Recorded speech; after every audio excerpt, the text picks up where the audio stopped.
of AJAWI TV. I'm your host, AJAWI. This is where we discuss architectural and construction related topics. Yes guys, I'm your host. Today, I want to give a big shout out to those that have joined us tonight.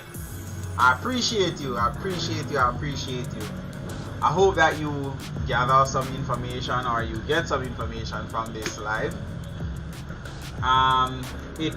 The main aim of this channel is to help you to make better decisions as it relates to construction, right?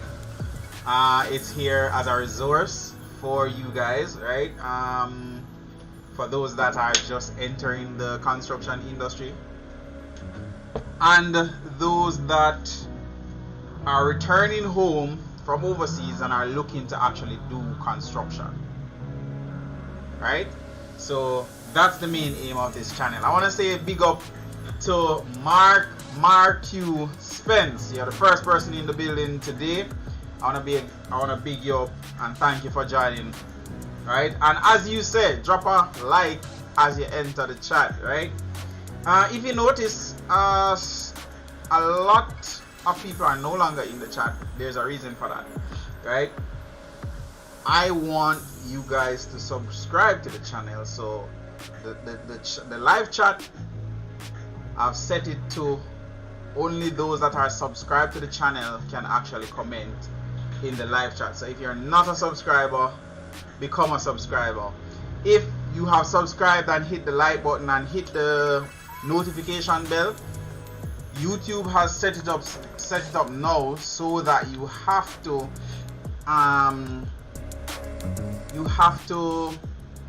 re-click that notification bell, because over time what YouTube will do is deselect it for you because you're not watching the channel as much. So if you don't come on the channel for a month, then it will deselect that, so you have to go back and select all, right? Select all. So for this topic this evening, the topic is to continue with the title talk, right? Last week we spoke about the title, and in particular we looked at restrictive covenant, or what is a covenant and how does it look. And I gave you guys an example of it. It was a fruitful conversation for me.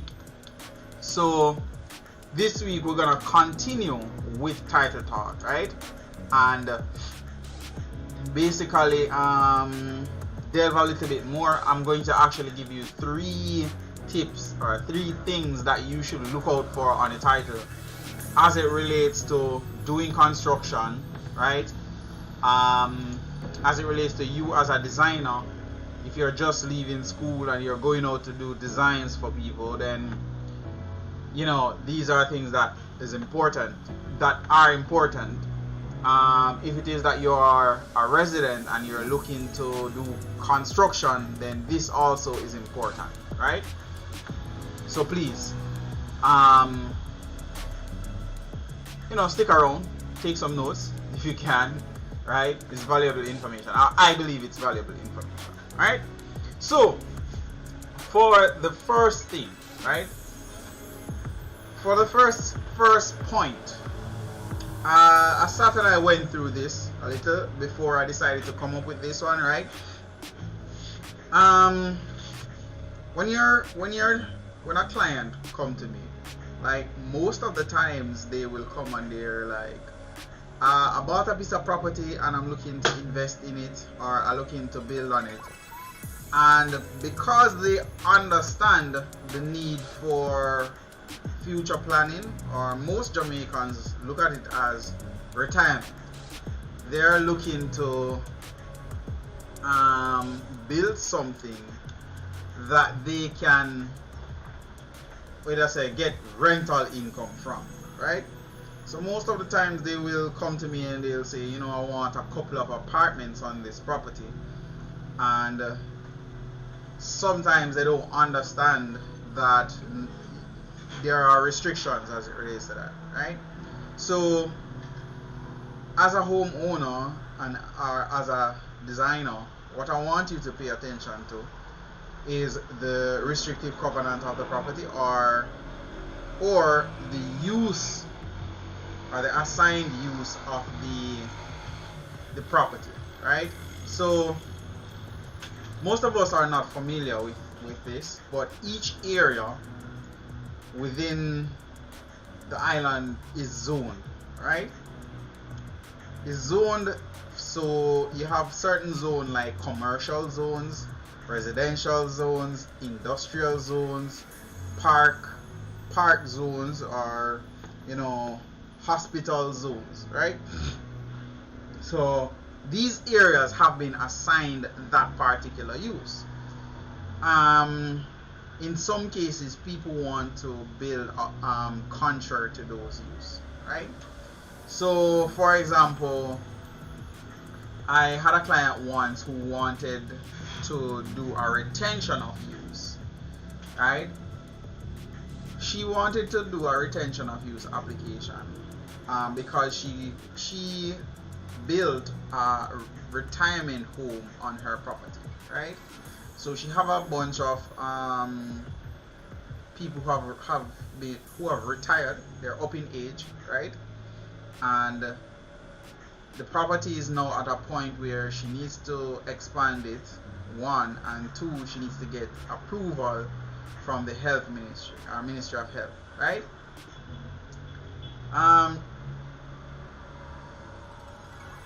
Shelves 3, big up yourself, thanks for joining us, alright? Yeah, so she wanted to expand, and also she wanted to get approval from the Ministry of Health, because she wanted to put in the relevant access and egress accommodations or facility, right? So basically she wanted to install some ramps, some handrails. She wanted to really get in more people within the space, even though it was a very small space, right? So she had to do retention of use, because that is not considered as a regular residential or single family dwelling, right? So we had to look at the area in general to see what zone that area is in, and then do retention of use based on the area that it is in. So every area in the corporate area is zoned. There's a particular zone for each area, right? That's what I'm saying. So look at the intended use of the land, and that is based on your restrictive covenant, all right? That will come in handy. All right, so that's point number one. Point number two, ensure that you look at the distance stipulated on the title as the setback for the property. And when I say setback from the front boundary or from the center line of the road. Sometimes I actually haven't seen it in a while, but sometimes the title will say from the road edge, but I haven't seen it in a while on any title. But it's kind of tricky. When it says road edge, it's kind of tricky, because what is considered as the road edge? Is it the curb wall, or is it the boundary wall?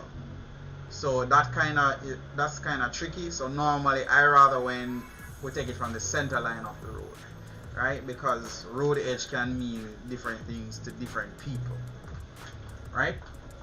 So ensure that you look at the center line setback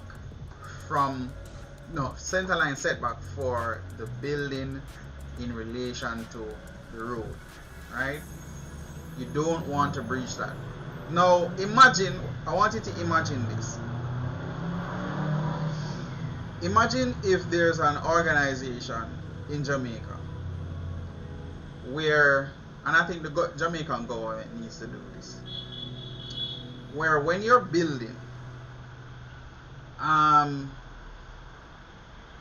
you get a sheet of paper, or you get a document that the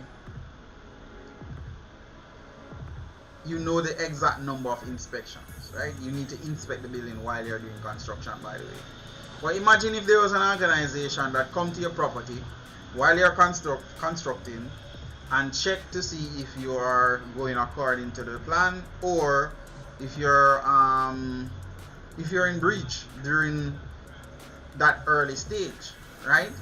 So imagine you have your building plan and you're there constructing, and like when you reach foundation level, they come and they check off and see if everything is okay as it relates to the boundary, as it relates to the steel in the foundation, and to ensure that you have a sound building. Would that not be a very good service, right? Would that not be a very good service? Because I think if people were allowed this, or those that are not necessarily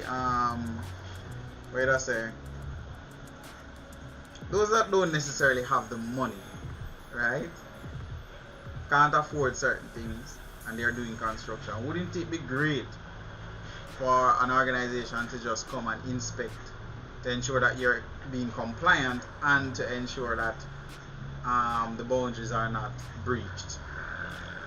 Guess what? There is an organization for that.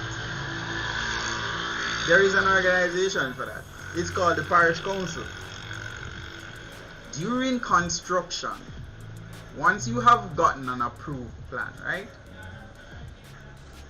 you are required to request inspection on the property while you're doing construction, right? But even before that, before you even start construction, they are going to give you a piece of paper, a notice of construction, right? This is important. So I'm going to just drop it in. You're supposed to put that up on the site, right, to inform people in the area that, hey, we're going to be doing construction. If you have any objections, you can state it from now. And mark you, right now they are going hard on that. There are some new policies at the parish councils where they are not going to approve your plan unless you put up that notice, right? So hold on one second.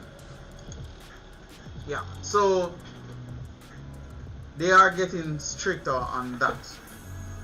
But when you start construction, once you're at the foundation level, the parish council actually comes to your property and inspect it, or they give you a document that you're supposed to fill out and then request inspection, and they will inspect your foundation. Once you're at foundation level, before you pour the concrete, they're going to inspect the property. What you can do as the homeowner is, when they're doing the construction, right, and they reach a stage where you need to request an inspection, what you can do is, once the building officer is there, just ask them nicely to, Mr. Building Officer, you mind checking to see if we're having proper setback from the road boundary or the center line of the road to the building, so that we ensure that we're not breaching. And chances are they'll do it for you, right? Chances are they'll do it for you, because they don't necessarily want you to breach, because it's stress, right? So any little thing that they can avoid, they're gonna want to avoid it, right? So that is one of the importance of having your building approved or going through the process, right? So again, just ask, Mr. Building Officer, can you just check to see if we're complying with the setback as it relates to the center line of the road to the building, right? And they will, chances are they will, they will facilitate you, right? Now, another thing that you should look at, even as a resident or somebody who is doing construction, you're the owner, look out for the height restriction on the property. Certain areas you cannot build at a certain height. Simply because the title states that. But even so, like, if somebody else is behind you, say for example you are in the Orcharios area, right, and all the buildings within the area is a single story structure, and you go there and you want to build a 50-story building, there's a restriction on that. You can't just go in and build a 50-story building, right? So pay attention to the height restrictions on your particular property. Some areas won't allow you to go more than 3 floors up. Some areas won't allow you to go more than 2. Depends on where it is. Each title is different, right? Because of the location. So don't just take it for gospel. A lot of people call me a lot of people call me, right, and they're like, I'm over Portmore and I'm building in, say, Edgewater, right, just for argument's sake, and they're like, I want to build, and I'm like, do you have the title? And they're like, no, but we can just go ahead. And then I'm like, if without the title I can't really help you because I don't know the information for the property, right? In other cases, some people, they will say, just go ahead and do the design. And when I'm like, okay, what type of setback is there? Do you know? And they can't tell you, or they want to go ahead and build, right? Very good example is a situation where somebody was like, I want to come out 10 feet. They're already on the setback line, they're already on the setback line, and they're like, I want to come out 10 feet here and just add on a little bit more on my living room. And I'm like, you realize that you cannot build any closer to the road, right? Because you're gonna breach the property and then you're gonna be in problems, right? And because they don't understand that these are things that you should look out for, they're not aware of it, right? Not aware of it. So you as the homeowner, even with your contractor, this is one of the problems when you actually use contractors who are not, I wouldn't say not educated, but that's the reality, who's not educated in the area. They will do things according to what they're accustomed to and not necessarily in relation to that particular property, right?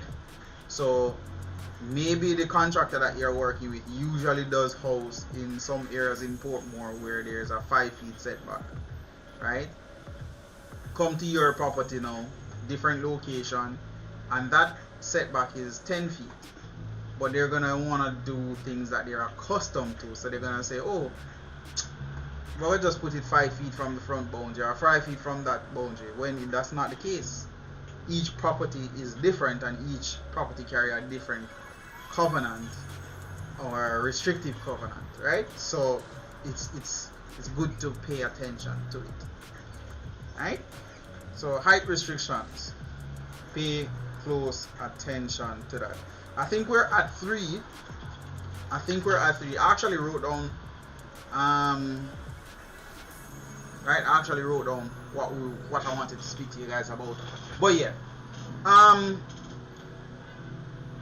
guys, the whole point of this is to ensure that you as the property owner know that you guys can check, right? So back to the contractor situation. If you're in the know and your contractor is building, right, and you have your title, and as a matter of fact, what I want you to do is, if it is that you have your title, photocopy your title, and on the photocopy of the title, highlight highlight the setback on the property. Highlight it. Right? Use a highlighter and just highlight the setback that is supposed to be there. Right? When the contractor is building, you guys can actually check, right? Check to ensure that the contractor is actually setting back your building from where it is supposed to be. Now, it may be difficult in the sense that you are going to see a trench dug out, and you're going to want to measure it from the edge of the trench. But as a homeowner, I don't think you would know that you're supposed to measure it from the center line of that trench, right? Because the trench itself is going to be wider. It may seem like it's a breach, but what you should be doing is measure from the center line of that trench, so that means that the center line on the block wall, right, to the front boundary, so that you know exactly what that distance is. Alright? Yes, ice mash for real. Yes, and that is the reason why. So ice mash is asking if the architect has a responsibility to check for these things. Yes, the answer is yes. Your architect, your designer, your technologist is supposed to check for these things, and that is the importance of it, right? Once the designer or the architect or whatever it is, once they are doing a drawing, or even before they start, they're supposed to ask you for your title or a copy of it, and this is why they always ask you. And if you don't have it, they're gonna ask you to go and get it, because that guides the decision making for the property, right? Here's another way to say checkpoint.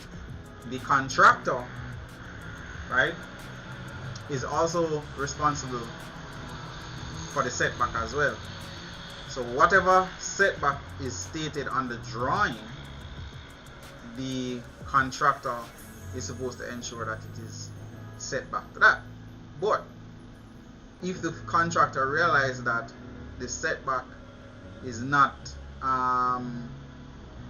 in accordance with the, what I say he sees a discrepancy in it, then he's supposed to ensure that he brings it to the attention of the client and bring it to the attention of the designer, right?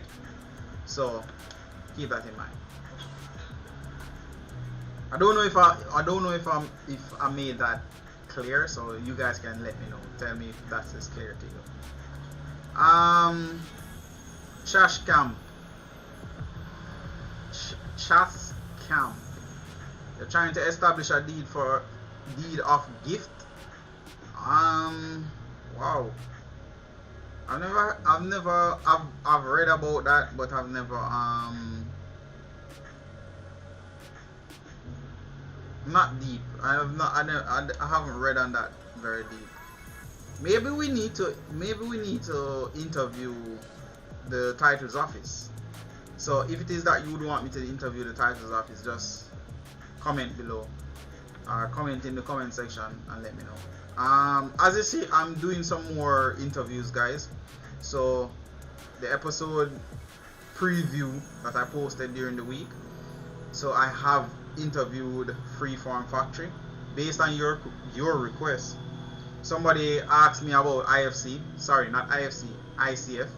I keep mixing that word. I keep calling that wrong. even during the interview, I call it wrong.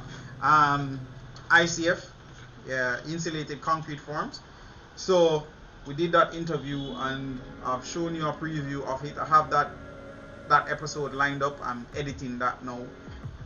But it requires you guys requesting for interviews, right? So it's also on you to let me know what you want, the information that you want. All right.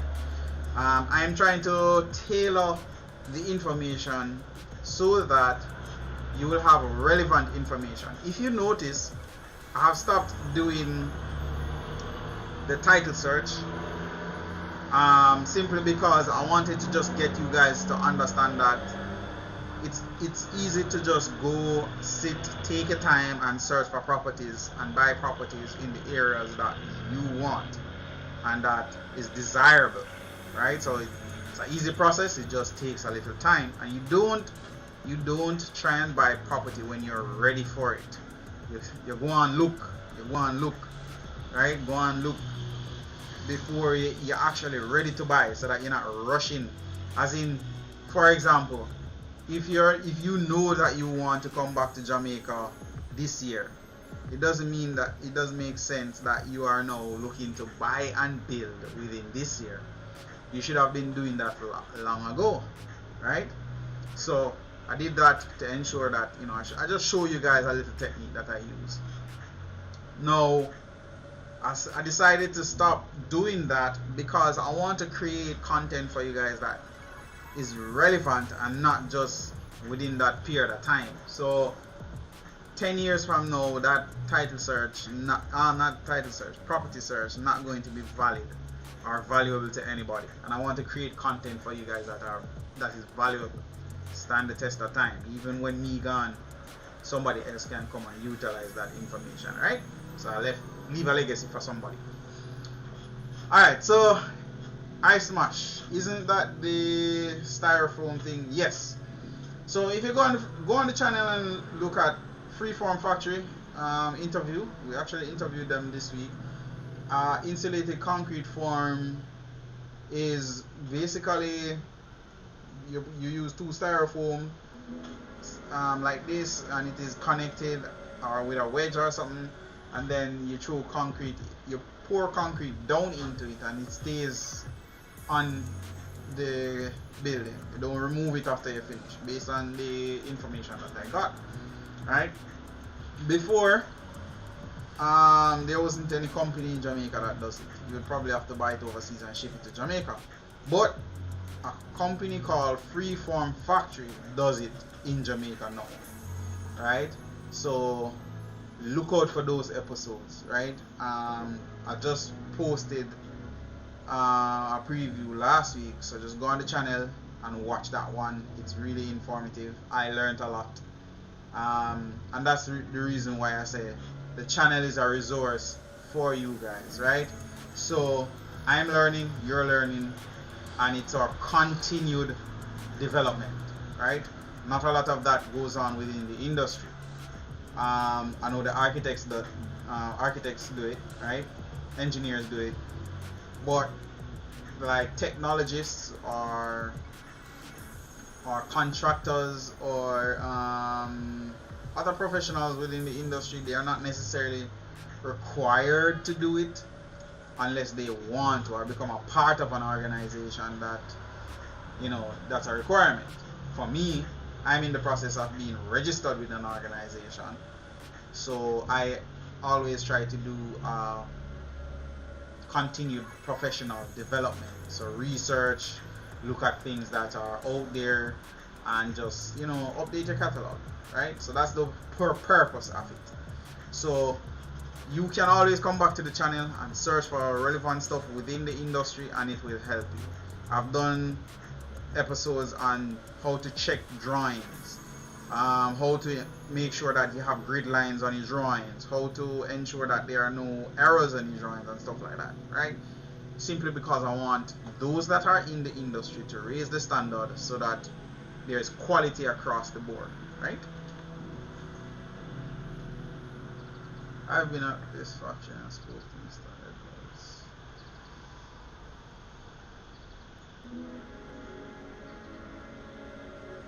Yes, Mr. Edwards is really open to the interview or people coming and learning about it.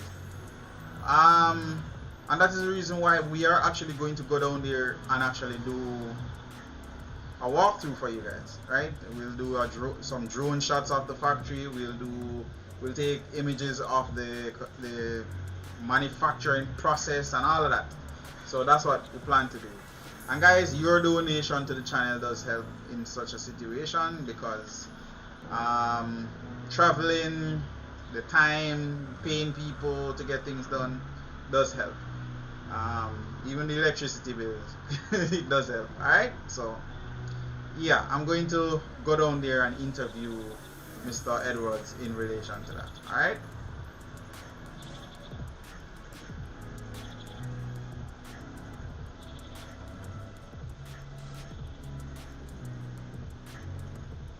Oh, what if the setback distance is not on the title? Each area has a has setbacks, right?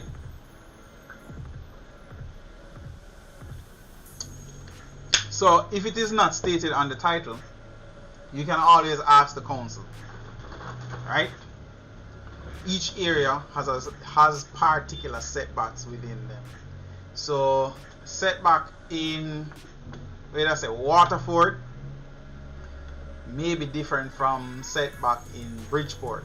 Setback in, so there's a general setback, but then there's a title setback, right? So if it is not stated on the title, then you have to ask the council what is that setback, or the building officer to tell you what is the setback for that particular area,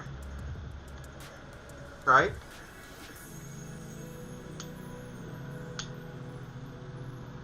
Yeah, so ask the council. That's the solution for that.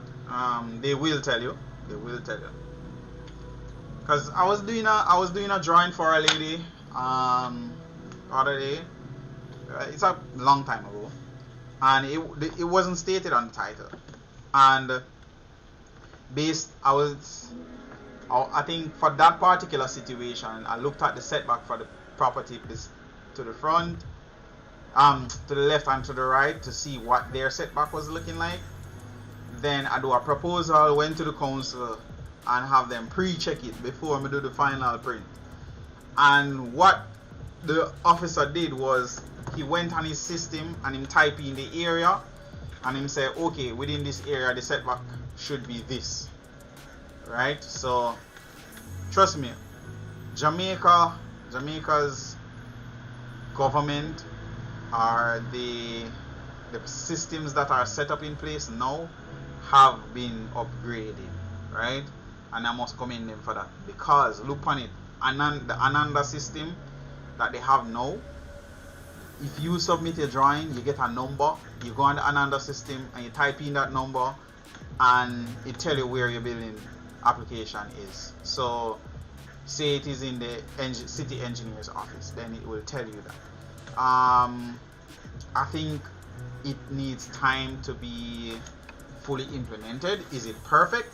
No, right? No, it's not. It's not perfect, but we are making progress as a country, right?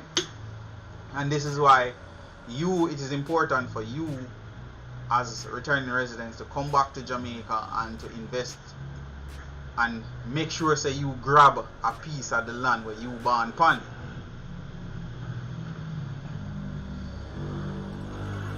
Right? Make sure you grab a piece of the land where you born upon. Here's why. Here's my thought on it. For me personally, I wouldn't necessarily leave Jamaica, go to another country, buy land in that country, and not buy land back where I born. Right? Simply for the fact that at any moment in time, that country can say, yo, we have used you enough, we don't want you in our country anymore. And them can say, yo, go back to your country. England did that the other day, where a lot of people was deported, right? And when they come back to Jamaica, they don't have a piece of land to put them head. Them don't have a home, them don't have nothing. So it is important to get piece of the land, get piece of the dirt, so that you have somewhere to come back. You don't have to build the most extravagant building. You don't have to do that.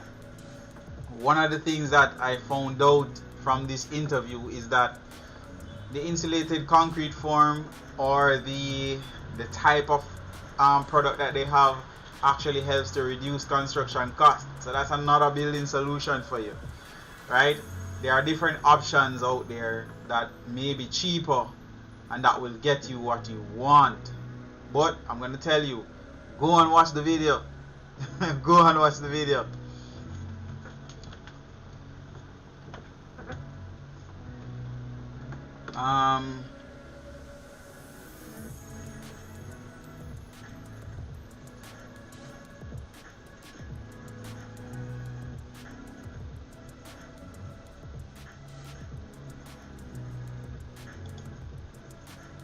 Guys, remember, don't put any all caps, no emojis, right? No emojis.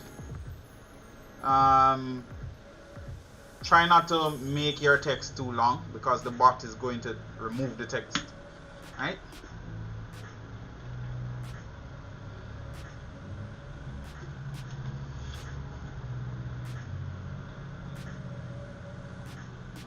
No. So only for me, Allen, Mr. Allen. As I was saying, those are not the only restrictions listed on the title. Different titles have different restrictions, right?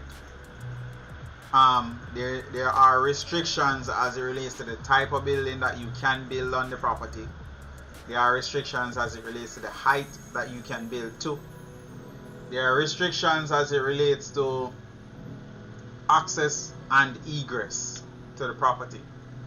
One of the reasons why they ask you to set back from the boundary is just in case there's a fire. You should be able to leave the property, right? There are restrictions, as I say, as it relates to the type of building, meaning some communities don't want you to build a multi-family building. So, for example, you're going into one of them gated community that we can create, right? And you buy a one lot, a small house, and you go there and take that one lot and you know creating an apartment in there, right? So you knock down the building and you say you put up an apartment, eight unit apartment. They're not gonna want you to do that, right? Because they're creating a particular type of community, and you know they want it to stay that way. And I agree with them, right? I agree with them. One of the thing is that a lot of Jamaicans, we don't like to follow the rules, right? But well, we don't like to follow the rules when we are in Jamaica. But when we leave and go to another person's country, we follow their rules to the T. Because we know that if it is that you don't follow the rules in these countries, they're gonna deport you. But when you get back home, you take it for granted. And you say, boy, the government can't go deport me, or them can't go send me gun away. So, you know, so if you go to another person's country and you build something that you're not supposed to build, they're gonna use it as a means of penalizing you, right? So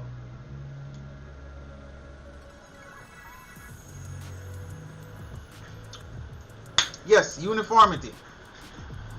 That's so true. They want the community to look uniform, right? They want it to look uniform, so and that is why they have the restrictions. When will I post that video?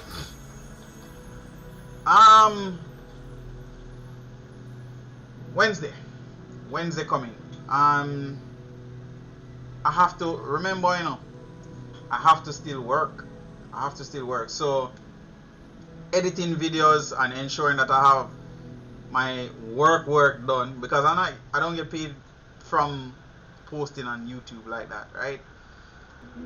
I have to do actual work. So sometimes you don't have to stay with me, alright? You don't have to stay with me. But I'm scheduled to post on Wednesday. Alright? Wednesday. I always try to post on Wednesday and do a live on Saturday. Sometimes I don't meet it, but I try my best to ensure that I stick with that. Wednesday is a post, Sunday is always lives, right? What I'm gonna do is once I post that one, I'm supposed to interview a roofing company, right? I'm supposed to interview a roofing company. We have already spoken to them, and that's supposed to come, right? I'm also going to interview, or I'm trying to get an interview with the parish council to get you some information as it relates to that. And there are other industry players that I'm lining up, or I've already requested for an interview with them. So always state what sort of information you would like, alright? Because I am just doing it based on what the information that I think is relevant, right? There is a reason why when I submit a drawing, when I do a set of design and submit a drawing, 99% of the time it's approved, right? It's approved, and it's approved once it got a meeting, normally approved, because over the years there are certain things that I do and there are certain information that I get from these suppliers, right? And I put them on my drawing, design them a particular way, and submit it. So that information that I have, I think the channel needs that information so that somebody who is just coming in the industry, I had to learn it the hard way, maybe they don't have to learn it the hard way, right? And that is why I'm trying to create this resource for people, right? So like when I just started out designing or drawing for people, right? I never know anything about like sizing of rebed or what system I needed to use, right? So I never know that I needed a tertiary system, and I designed and carried to the parish council, and they kept sending me back, and I keep going back and forth, and then I decided that okay, I'm going to go to the Ministry of Health and get that information, and now I know exactly what sizing to use, or based on the number of people that is going to use the building, right?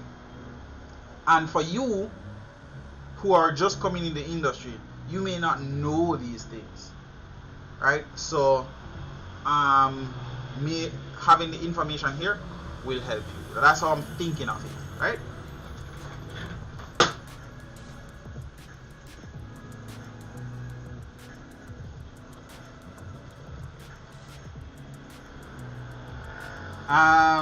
My Serenity.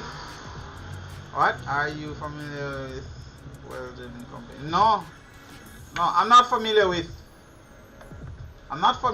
any well drilling company in Jamaica.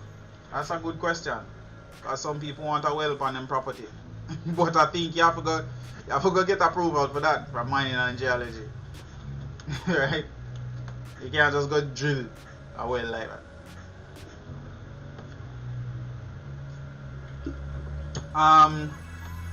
Yeah, so all of that information, I put together and bring it to you guys.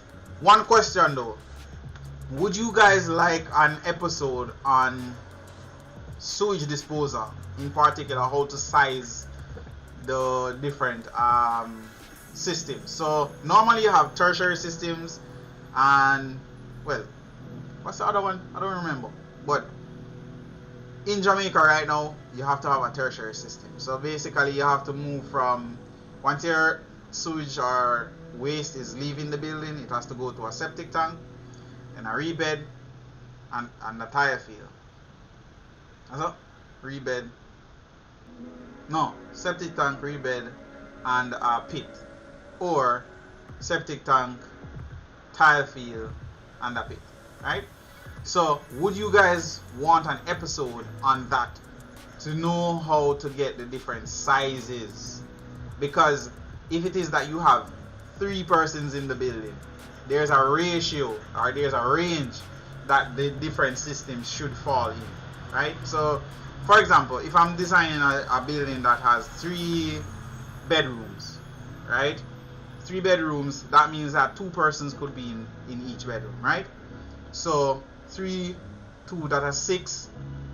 So between 1 to 6, there's a certain sizing that you would use for the rebed, for the septic tank, and for the pit, or for the rebed, no, septic tank, tile field, and then the pit. So there are certain sizes, right, within that ratio. So from 5 to 10, there's another ratio or another sizing that you have, or another set of sizing. Alright, so if you guys would want that, let me know, and then I'll bring that one to you. Alright. Make sure that you like, make sure that you comment, make sure that you subscribe to the channel. I really appreciate you guys for being here. But the thing is, the channel needs you guys to like and share the video, share it with others, so that his channel can grow. Alright. I'm not necessarily even worried about the growth of the channel. I think that if I continue to create good content, people will come to it. Whether it be 1 year, 2 year, 3 year, 10 years from now, as long as the content is good, then I believe that people will come to it. Alright?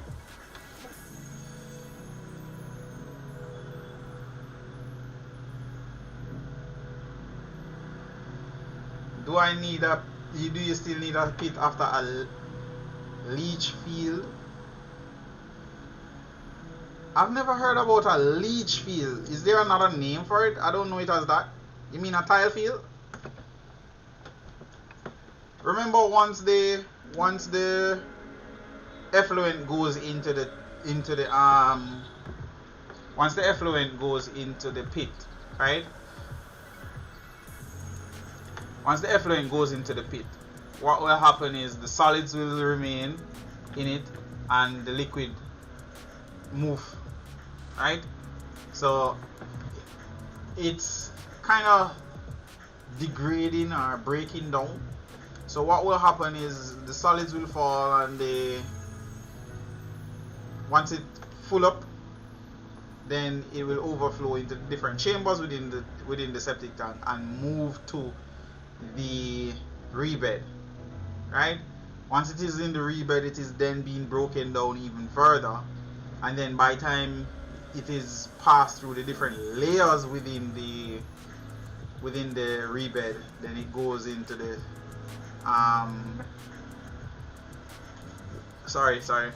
it goes into the pit. So you kind of need that termination point for it, so that, because remember, the tile field doesn't allow the water to seep out. The tile field actually contains the water in it and then run it through, so it has to exit at some point. So let me know if you're actually talking about the tile field, not tile field, the rebed. Sorry, I keep mixing them up. So the rebed actually holds it in it, and once it goes through it, then it exits into the pit. So you should have it.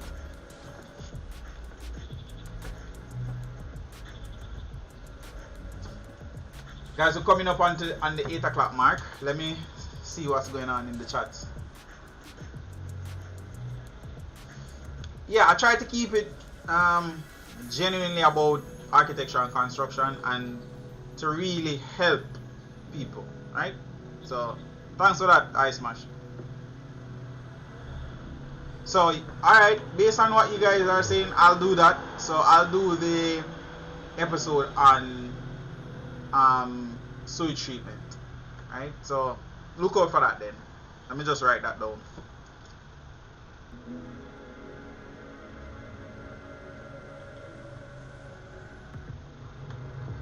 Alright guys, so it's coming up until 8 o'clock. I haven't even eaten my dinner yet. Water me a drink. Which means I can't eat dinner again for tonight. Because it's past that time. So I guess I'm fasting today.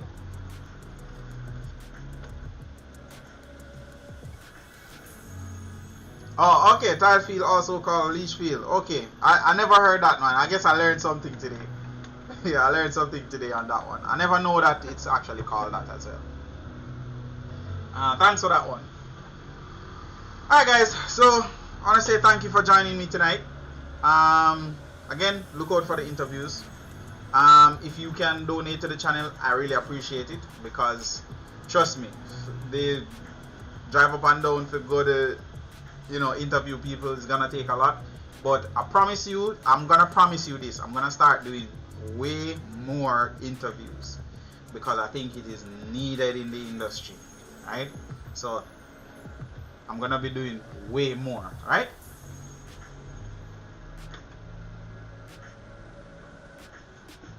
Del Sita, I like your name.